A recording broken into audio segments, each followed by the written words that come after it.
Have you ever wondered what would happen if the world's deadliest sniper spent years hiding from an enemy she wasn't even sure was still alive?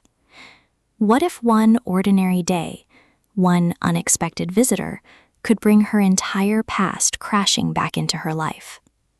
Today's movie is Seven Snipers, a 2026 Australian action thriller starring Radha and Tim Roth. At first glance, this looks like a simple sniper versus sniper movie, but beneath the gunfire and long-range shootouts is the story of a woman desperately trying to protect her daughter from secrets she has buried for years. And trust me, the moment her past catches up with her, everything changes. So grab your sniper scope, settle in, and let's dive into the full story of Seven Snipers. The movie opens in the vast Australian countryside. Miles of open land stretch in every direction. No crowded cities, no busy highways, just endless fields, dry winds, and silence. Living in this isolated world is a woman named Hendrix. But once upon a time, people knew her by another name, Voodoo Child. And that name carried fear. Kris isn't an ordinary farmer. She's a former military sniper, a woman who has spent years looking through rifle scopes and pulling triggers from impossible distances, a woman with a body count that most soldiers could never imagine. But today, she's trying to leave that life behind. Now her biggest concern appears to be her teenage daughter, Anya. The opening scenes show Kris teaching Anya archery. It's a surprisingly peaceful moment. The two joke with each other, they talk about wind direction, target positioning, focus, patience. The kind of lessons that seem harmless at first. But these aren't really lessons about archery, they're lessons about survival. Lessons that Kris learned in a much darker world. Anya, however, has no interest in her mother's mysterious past. She's a teenager, independent, rebellious, and far more interested in spending time with her boyfriend Michael. Like many teenagers, she feels trapped by her mother's rules. She wants freedom, adventure, a normal life. What she doesn't realize is that her mother has spent years sacrificing normality just to keep her safe. And very soon, Anya is about to discover why. After the archery session ends, Anya heads off with Michael. Everything seems normal, but Kris notices something strange.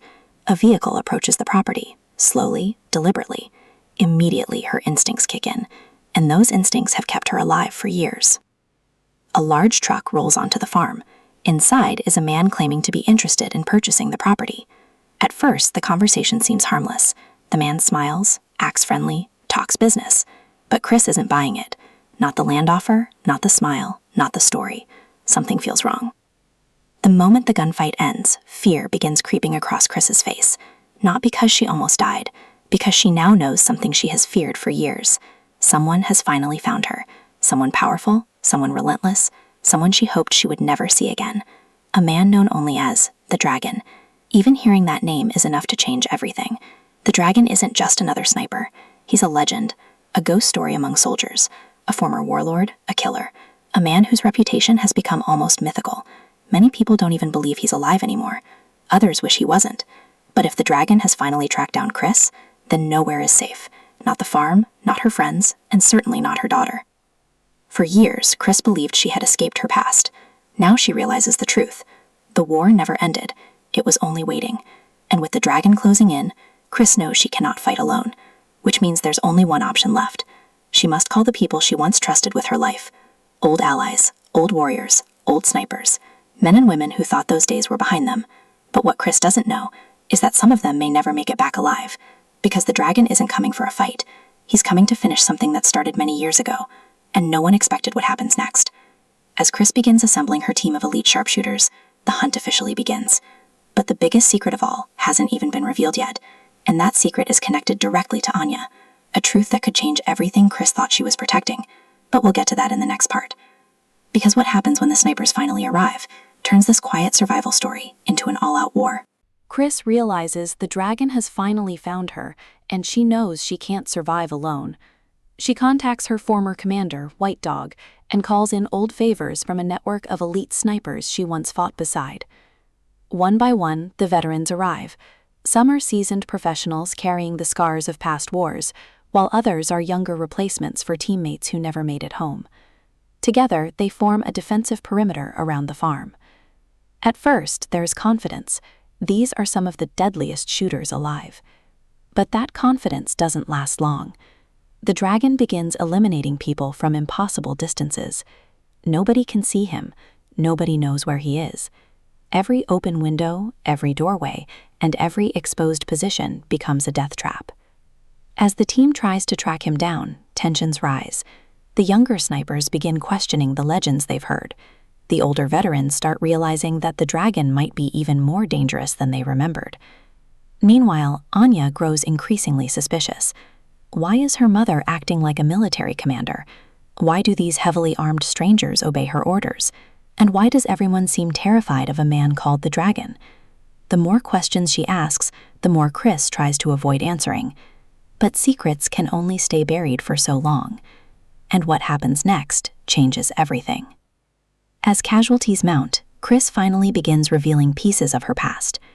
Years ago, she wasn't just a sniper.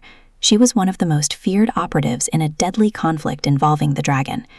During those years, she killed countless enemies and became a legend in her own right, under the codename Voodoo Child. Anya is shocked when she discovers her mother has taken over 100 lives. But the biggest revelation is still coming. The dragon's obsession with Kris isn't just professional, it's personal. The connection between him, Kris, and Anya runs far deeper than anyone expected. Suddenly, the hunt isn't about revenge alone. It's about unfinished business from the past. As the surviving snipers attempt increasingly desperate strategies to locate the dragon, they continue falling one by one. Every plan seems to fail. The team realizes they are fighting a man who always stays one step ahead. By now, the farm has become a battlefield littered with bodies, broken trust, and painful memories. And Kris understands something terrifying. The only way this ends is she faces the dragon herself.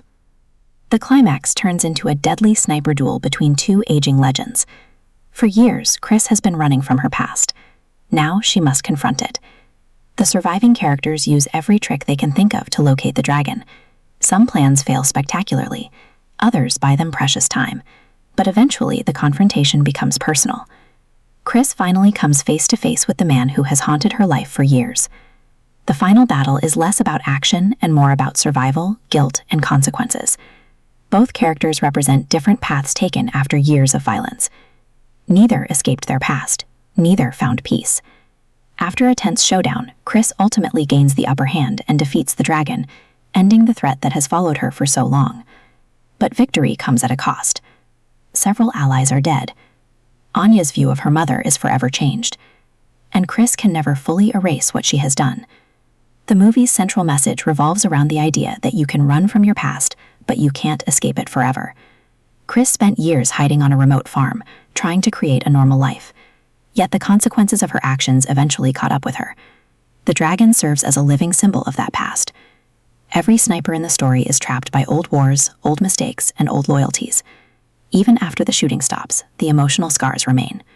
As Kris tells Anya, "First you survive, then you gotta live with yourself." That line perfectly captures the film's theme. Survival is only the first battle. Living with what you've done is the harder one. And that's the story of Seven Snipers 2026.